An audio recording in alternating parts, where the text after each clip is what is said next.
le udaba lapha eseselizweni ukuthi njengoba sizelele ubaba uMgilija esomlanda isidumbu sakhe kusasa simbeke ngesabatha sekufohla indaba zokuthi lapha ubaba uDe Klerk usedlule emhlabeni.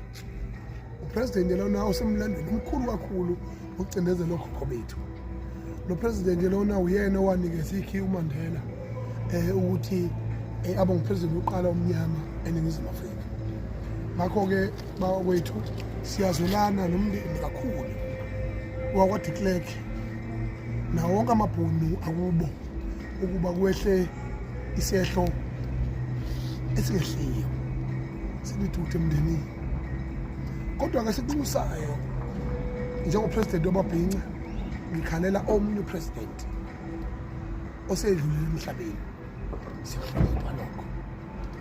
Kodwa engikucelayo ukuthi sicela umongameli wezwe uDokotela uCyril Ramaphosa akenze okusemlandweni nokusekujuleni kwenhliziyo zethu njengesizwe esimpisholo njengabantu abamnyama.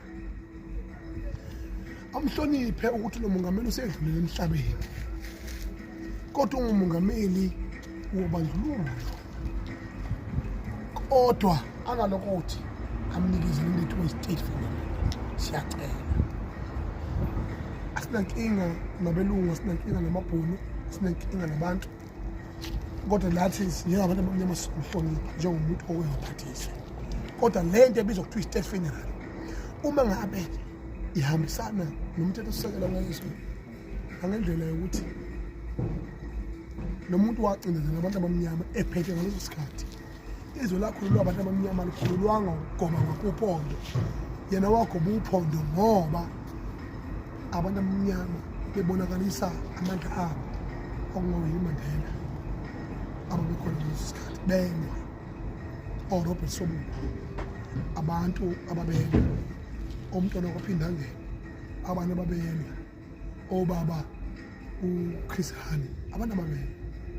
Ngiyacela eNingizimu Afrika ukuthi kwenzeke lokho siwuzulu sizelele ubaba Mgilija ungezwa-ke ukuthi sizelele ihlazo engesikwazi ukulimela ukuthi kuhlonishwe isitha.